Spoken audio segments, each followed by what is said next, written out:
Hello, Tentacrew. My name is Billy the Squid, and today I want to talk about an indie Souls-like Thymesia from Overboard Studios and Team 17, set to release December of this year. So, a Souls-like that is actually going to be coming out in 2021. Wild. Let's check out the trailers. There's 3 of them. We're going to go through each of them, and I'm going to give my hot takes on every single one. Starting from the announcement trailer, and then moving up through to the Gamescom trailer that was released.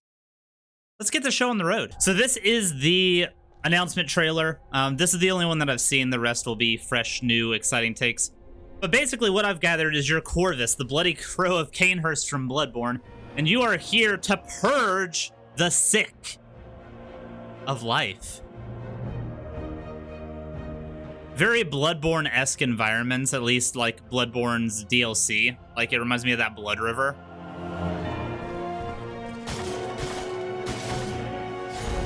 Okay. So you have a parrying dagger, you have your sword. It looks like the combat is... Yeah, okay. Yeah, show us some powers here, bud. What do you got? Slash! Tooth and claw! Nice little uppercut, cool. A scythe, okay. Spear. Good weapon variety. That was a whip or a grapple hook of some type. And I'm going to pause it and go back. It looks like he has like a wing blade. Or some sort of wing. I don't know if that's like the jump animation or if he was actually using that as a weapon. Few bosses. That looks like straight out a Remnant from the Ashes right there, honestly. Get him, bud. Thymesia. Hell yeah. So that was the announcement trailer. That was when they were like, yeah, this is a thing, get ready for it. And honestly, it had a very strong showing. There wasn't a single CGI cutscene in that. It was exclusively gameplay. And a few key things I want to point out before we move into the rest is there's a lot of weapon variety, but it looked like they were like in the form of spells. It didn't look like they were like hard upgradable weapons. Think of it kind of like Elder Scrolls with the bound weapons. You can summon a sword and use it, but it'll eventually go away. That's what it kind of looked like. Second take is there's a lot of one-on-one combat. It seemed like almost exclusively one-on-one combat, which I find really interesting. A dueling style game would be really, really cool. A lot of people's biggest frustrations and a lot of developers will increase difficulty artificially by throwing a bunch of enemies at you. I like a more one-on-one style combat style, similar to what Sekiro does with a lot of its bosses, but this looked like it was exclusively that, like old school Prince of Persia, like the old NES Prince of Persia. Let's look at the next trailer, shall we? So this one was from Play for All 2021. Okay, we got some narrator on this one. Talk to me, bud. Fantasy, medieval-inspired action RPG, Thymesia. Thymesia! For Windows PC later this year, Thymesia is one of our Team 17 indie games label titles, and is being developed by our friends at Overboard Studio in Taiwan. Very cool. Good environmental showcase there while he was talking. And then we get slam bam thank you ma'am'd. Set in a world of alchemy that's been ravaged by an insidious plague and populated by terrifying monsters. Okay, we can actually stop this here for a second. We have a few things to look at here that I think are really interesting. So, nothing behind me besides your soul counter, your whatever the currency is going to be.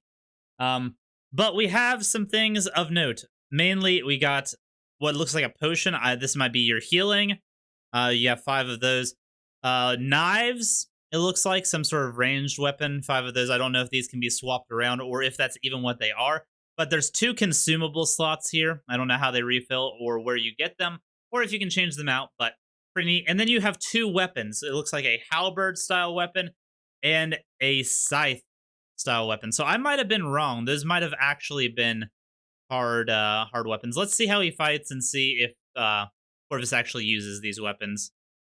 In a world of alchemy that's been ravaged by an insidious plague and populated... Okay, so that I just see a straight sword Thymesia tells us and the dagger. a mysterious individual who's entrusted with the task of curing the plague. As the quest unfolds, Corvus will discover untold truths. I take it back. I was right. So you see right there that he actually summons the spear to do like a weapon art basic attack, which is really, really neat. Also, I want to show when he gets hit, that top bar is your health bar and that bottom bar is your resource bar. So as he gets hit, that top bar goes down.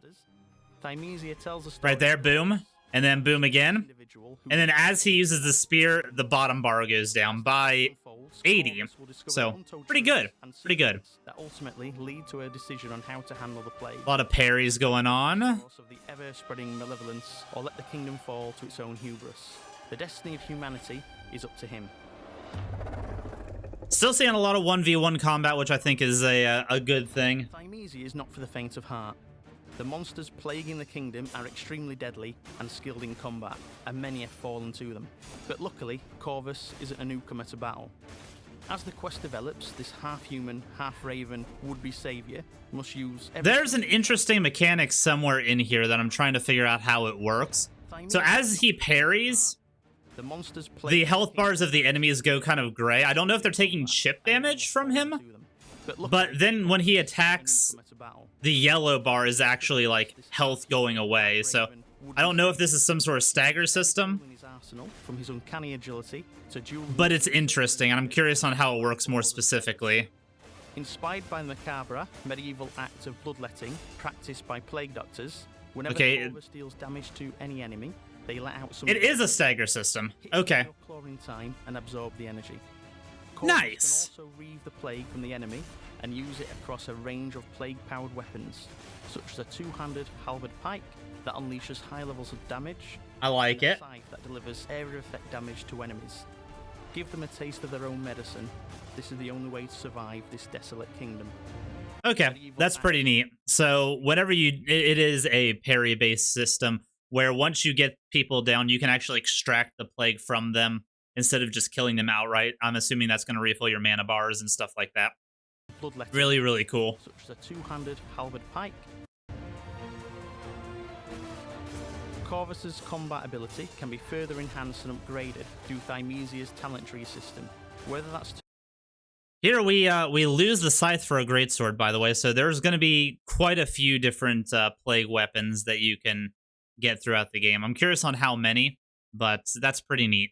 It's striking me as a nice blend between Bloodborne and Sekiro, where it's very parry reliant. It honestly has a lot of Sekiro in it, with the stagger system, the parrying, but the setting and all that just screams Bloodborne. It's a really, really nice combination. Parrying into defense, unleashing longer and more devastating combos. There's that greatsword. Linking together different dodges and a whole lot more.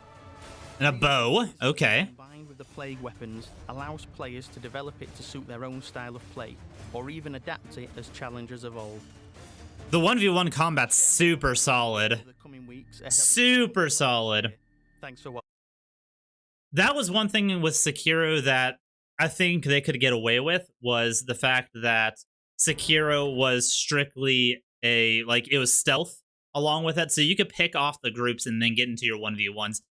I like the idea of just a strict 1v1 Souls-like. That seems really neat to me. Last trailer. This is the Gamescom one that released last week, so let's bring it home strong. Hunter! Gehrman's in this game too? And just wrecked us. Holy shit.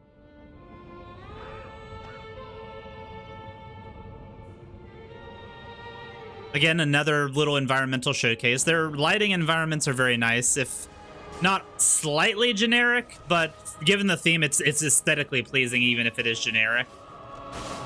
Twin daggers, okay. A hammer! That quick dodge is nice. I'm gonna go back and look at that quick dodge again. It reminds me of the old Hunter's Bone style dodge. That's exactly what it looks like.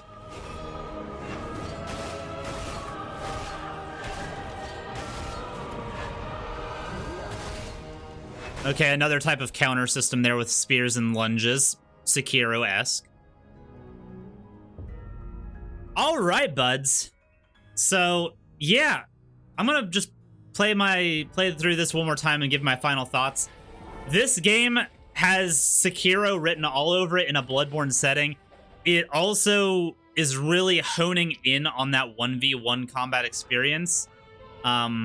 There's very few instances that I've seen in any of these trailers where there's multiple enemies fighting you at once, which I think is only going to heighten the skill ceiling that this game can have. There's not going to be any artificial difficulty from grouping enemies, so this is going to make it so that every encounter feels very, very unique. There was one instance that we just saw where I think there's another person behind you right after this. So there might be a few slight groupings, but most of it, unless they're just showcasing the 1v1s because they're more intense, if this is more 1v1 focused, I'm all for it. I think that's going to be really, really cool. And almost give it a boss rush feel where every enemy feels like you have to learn it instead of just kind of being able to mash your way through it. Thymesia. There you go, guys. It is coming out December 7th from Overboard Studios and Team 17. It'll be on Steam. Check this one out. If you guys like Souls-likes, especially if you're a fan of Bloodborne or Sekiro, because both of those games are heavily influenced in here. I would say it's a very nice collaboration between the two as far as the gameplay goes and the environment goes. So definitely going to be keeping my eye out on this one. If a demo ever pops up, I will play that here for y'all. But let me know what you think in the comments below. If you like Souls-likes, definitely hit a like and subscribe to the channel. And maybe check out my stream nightly, 10:30 Eastern, Billy_the_Skwid on Twitch. We are doing 30 Souls-like runs before Sekiro comes out. We are doing 30 Souls-like runs before Elden Ring comes out. Just unique, fun builds. Some of them are challenge runs, some of them are not, but definitely check that out. And without further ado, much love, Crew. Bye-bye.